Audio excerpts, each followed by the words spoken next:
Welcome to Fuller Expectations, the podcast for anyone who feels that the path that they're on just isn't what they wanted or expected to be at this point in their lives. I'm Carrie Fuller, your host, and I am so excited that you took the time to listen in today. That tells me that you are investing in yourself, and that's exactly the type of person this podcast is for. Every week, we're going to have real conversations, share inspiring stories, and offer you the support that you need to create a life that feels aligned with your goals, your passion, and your purpose. A life that's just truly authentically yours. If you're interested in better, you are in the right place. We deserve to live a life that offers us true joy, no matter what age or stage we're in. If you like what you've heard today and thought of someone who might benefit by it, please share this podcast with them. Now, let's get right into it. Good morning, Fuller Expectations podcast family. I'm so excited to be with you today. We are going to talk about something fun, and I want to encourage you to think about your own life as it relates to this conversation, because I think that every single person will be able to take something from what we are going to share today. So when we think about bucket lists, those are usually about adding things, adding more to our lives, the things we want to do, more places to go, more experiences to chase. But what if the real magic in midlife isn't about adding things to our lives, but about subtracting, about letting go of the things that drain us and stress us out and no longer fit with who we're becoming? Today, I am going to share my anti-bucket list with you, the things that I am just not doing anymore. So this is all about simplifying life and protecting energy and making room for really what matters in life. And it's kind of funny because when we talk about simplifying life, I don't know about you, but I find that the older I get, the more I want to just get rid of stuff. And it's either stuff in my closet, stuff around my house, or just stuff that I have to do. So as you listen, I invite you to think about your own list and what could you release that would make your life feel lighter and freer and just more meaningful. Sometimes the most powerful yes for the things that we do actually begins with a no. One of the things that I'm going to stop doing is buying stuff that I don't actually completely love. I have a closet full of clothes, and some of them I may have worn once or twice. Ladies, you know what I'm talking about. Don't act like you don't. Do it too. And probably 3/4 of the stuff in my closet I could just get rid of, because I'll take it off the hanger when I'm getting ready in the morning and I'll put it on and I don't even like it. So then I put it back. Well, ladies, let's do this. Put a bag in your closet. And if you try something on that you don't actually love and you don't think you'll even wear it again, put it in the bag. And when the bag gets full, drop it off in a donation bin or at Goodwill or something. I do that, but honestly, I need to get better at doing that, because now I'm looking in my closet and it's like over full again. And I have way too much stuff. And honestly, in all honesty, 2/3 of it, I probably don't even wear. So my new thing is, if I'm in a store, I only buy something if I actually love it. I am not interested in accumulating excess stuff. So that's a big anti-bucket list item. No more stuff. I go through my basement. I'm getting rid of stuff. I've made several trips to Goodwill. I just don't want stuff around my house. Do you guys feel that way? Like the older you get, the more you just want to get rid of stuff and simplify your life? So let's all say goodbye to the excess stuff and donate it to either a shelter or a Goodwill or some organization where those items could be so meaningful to somebody else. Another thing that I am not doing anymore is skipping joy for someday. Do you do that too? Do you skip joy for someday? Do you think that someday you're going to go on that trip, or someday you're going to get out of that relationship, or someday you're going to have the perfect job, or someday you'll have time to volunteer for a cause that's meaningful to you. People, let's not do that anymore, because I have been to too many funerals this year. Have you? It's just awful. Like, I feel like this time of life, that's going to happen more and more. And that's just the place we're in right now. So I encourage you to think about the joy that you can have in your life, that you can start to do now or plan for now. If you've always wanted to go to a certain destination, make the trip, plan the trip for next year, and then just make payments on it every month or something. Or if you want to get together with family and you haven't seen them in a really long time, make the plan, invite them over, or call them and tell them that you miss them and that you love them and that you want to see them, and go to them. I feel like we just think that we have all the time in the world to do the things that we want to do. And you know what? We don't. So gotta start doing stuff today that you want to do, because you just don't know what tomorrow brings, what next week brings, what next month brings. Life is just very, very tricky in the second half, and skipping joy for someday is, it's a shame. So don't do it. Plan your joy. Plan it for now, plan it for the future, but plan it. That's the key. Another thing that I am no longer doing is saying yes to everything. I am not overcommitting out of guilt or fear that I'm going to miss something. I am going to protect my time and do the things that are meaningful to me and to my family and to my friends. I'm not going to overextend myself. I don't know about you, but I'm the kind of person that has been go, go, go. And a lot of times, my family laughs and teases me because they'll say that I'm always late for everything. And you know what? I kind of am always late for everything, because I find that if I have an extra half an hour, I try to squeeze in one more thing because I'm overcommitted. Do you do that too? It's like, why do we do this? Why do we do this? I could actually be the kind of person that shows up early for something, and that would really freak people out. But the only time I ever show up early is if I put something on my calendar for the wrong time and show up and it's like next week or tomorrow or something like that. It's kind of a joke, but I am no longer saying yes to everything. I think that when I do that, it gives time, or when we do that, it gives time for the things that we need to do to take care of ourselves. I don't know about you, but do you always feel like you're running out of time or you don't have enough time? Do you neglect workouts?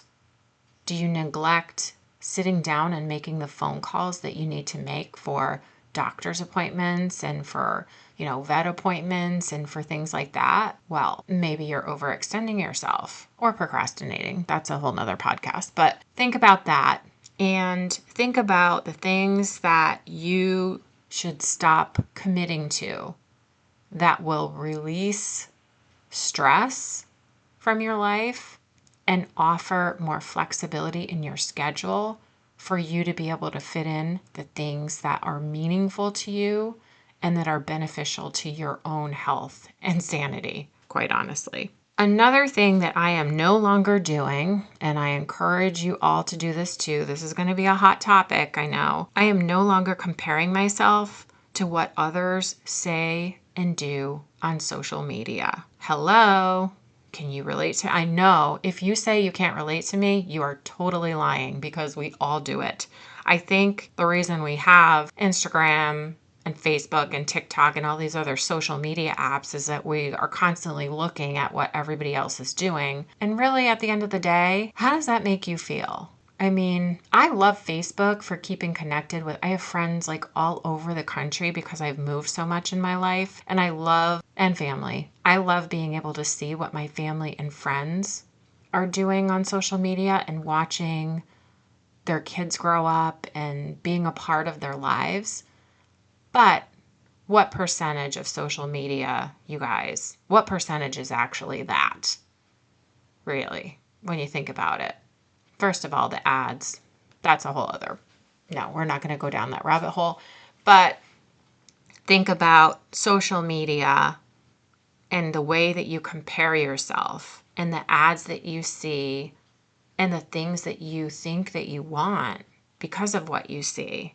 I'm going to remove the TikTok app on my phone because, quite honestly, I'll lay in bed at night, and if I can't sleep, I'll pick up my phone and I'll start scrolling, and then I'll buy a couple things that I don't even need. Do you do that? You do that. You know you do it. So don't say you don't. Do you really need that? I don't need it either. It's okay. It's okay to say it. Part of the anti-bucket list is saying what you want to say and not keeping it in.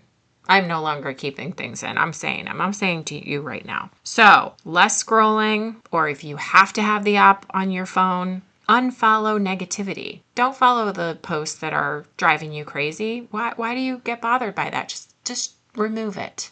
Remove it. Actually, one of the things that I'll miss on my social media when I delete the app from my phone is I always follow the Golden Brothers. You guys know those golden retrievers that have the tennis balls in the pool and they're just staring at the tennis balls. It's the cutest freaking videos that you've ever seen in your entire life. I think the reason that I love them is because they just make me laugh and they're so simple. They're so simple. But this, I think, will really allow time, by removing this and comparing yourself to what others are doing and saying and keeping up with other people and feeling like you're not good enough. If you see people that are traveling all the time and eating out at these nice restaurants or, going on these trips and all this other stuff, and then you compare yourself to them, don't do that. Half the shit you see on there is not even real anyway. My sister and I used to joke. We know a couple of people that have Facebook lives and then their real life, and they are two totally different things. It's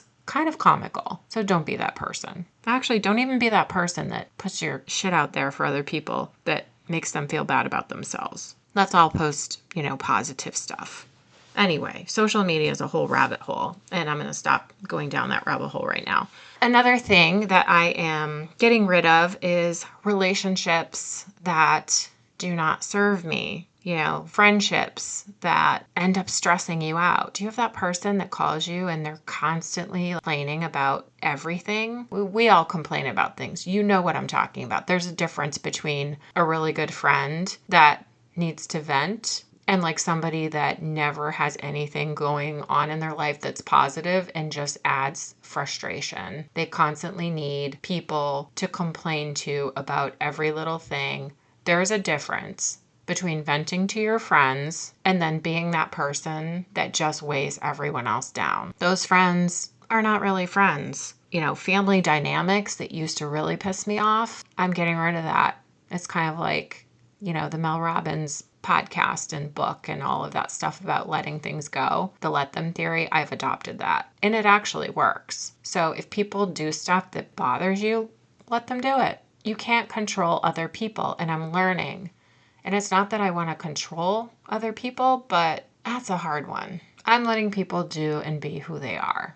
And I'm going to do and be who I am. But toxic relationships, I don't really need them. Social groups that are draining your energy and they don't feel reciprocal to you, why are you doing that? Why are you involved on that committee where nobody listens to your ideas? Or why are you involved in friendships that suck the freaking life out of you and don't do anything for you? Just get rid of it. Another thing that I am getting rid of is neglecting sleep. I am not staying up late anymore to get every little thing done. It's kind of like chasing perfection, right? Around my house. My house is pretty clean and it's pretty decluttered because I'm such a declutterer kind of person, but I'll stay up late at night and do 20 million things that I really don't need to do. And then next thing you know, I've only slept for 5 hours. I'm not doing that anymore. Sleep is so important to your health, especially in midlife. How much sleep do you get at night? And do you realize what that sleep means to your body? It affects so many things. So if you need to prioritize your sleep, I encourage you to look into being able to do that. I'm not going to get by anymore with 5 hours of sleep. It's essential to well-being to have a good night's sleep. I've also actually stopped letting my dogs sleep in my bedroom. I had all the dog beds on the floor in my bedroom. I have moved them to the kitchen because every time my dogs walk around at night, I have hardwood floors, I hear their little paws across the floor and it wakes me up. Not doing that anymore. I put the dog in the kitchen with their beds and that's where they sleep. And let me tell you what a huge difference that is. If you guys are sleeping with pets in your room and they're waking you up at night, first of all, I've done this for years. I get it. I have done that. Actually, I've had dogs forever and they have always slept in my room. So I don't know, 20 years I've let the dog sleep in my room. Not doing it anymore, guys. And you know what? It is a game changer to leave them in the kitchen. I think when they wake up at 2 a.m. and they're waking me up and I'm in like REM sleep or something, and then I have to go back to sleep and get back into that sleep cycle. No, it's making me tired in the morning and really freaking crabby. So they're in the kitchen now. That's it. They're fine. They're in their beds. I'm not neglecting my animals. Oh my God, I'm totally not neglecting my animals. They are the most spoiled things in the world. But I am no longer neglecting my sleep. I'll tell you that. Nope, not happening. Another thing that I'm trying to learn how to do and let go of, it's really hard though, and you guys, I'm sure you can relate to this, fear of aging. I am trying to let go of my fear of aging, but that is a hard one. Can you guys relate to that? Like when you look in the mirror and you see the lines on your face or the gray hair growing in, and some of us have, some people have gray hair in their 20s. Doesn't necessarily always mean that you're old, but it just, to me, on my head, it doesn't look good. I don't prefer it. I don't think I'll ever embrace gray hair. I don't think I'll ever embrace age spots and laugh lines or lines around my eyes. I don't think I'll ever embrace them, but I'm really trying hard to let go of my fear of aging. And sometimes, it's not necessarily bad to fear aging. I think what it does for me is it makes me take care of myself more, because I was a part of a webinar with work and it was sponsored by the American Heart Association. And the presentation started, and the first thing that they did is they had a screenshot up of 2 women that were both 75 years old. The one on the left was like beautiful, fit, not that you have to be beautiful, but fit. When I'm talking about beautiful, I mean her body did not look like she was 75. The one on the other side of the screen was this hunched over, like with a walker, looked completely unhealthy, very overweight, which probably contributes to poor health, right? And she said, the woman from the American Heart Association said, both of these women are 75. Which one do you want to be? Light bulb moment. It just took me back and I was like, oh my gosh, that is so true. I don't know if going through life we recognize the fact that the things that we do every day, the not getting enough sleep, not eating properly, being a part of things in your life that completely stress you out. You guys, this is not the time for that. We have to get rid of those things. Put them on your anti-bucket list and just get rid of them, because you will thank yourself when you are older if you can do that now. And the clock is ticking. So the longer we wait to do the things that are beneficial for our sanity and for our health overall, it's just time. It's time. We're in the back half. Well, some of us are. Some listening are in their 20s, but you know what? That's a good time to start really good habits when you're in your 20s. So another of my list of things that I'm no longer doing is drinking alcohol every day. This is like, drinking alcohol is a whole other podcast, but I will tell you that I was getting into the habit of coming home from work, pouring a glass of wine, making dinner, listening to my music, and then drinking a glass of wine with dinner, and maybe drinking a glass of wine after dinner.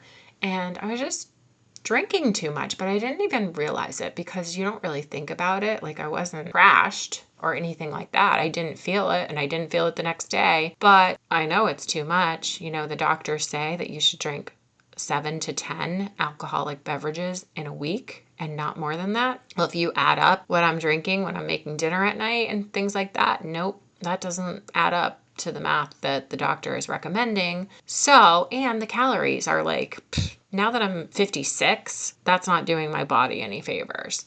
So what I do now, because I do enjoy really nice wine glasses and really nice like cocktail glasses and really pretty drinks. Ladies, you know what I'm talking about. But I have found that I take different flavored seltzers that don't have sugar and stuff, pour them in my really nice wine glass with a little squeeze of lime or some fruit or whatever, and I drink that instead. And doing it the first day was probably the hardest day to like switch that habit. But after that, days 2 and 3 and stuff, you don't even notice. Like it's not even a thought in your mind. So think about alcohol that you drink, and are you drinking too much alcohol? And I don't mean, you don't have to be like an alcoholic. Drinking too much alcohol does not always mean that. It just means that you're having more than you should, and it's probably out of habit. So I encourage you, I just drink on weekends now, and if there's a special occasion during the week or some occasion, I will have some wine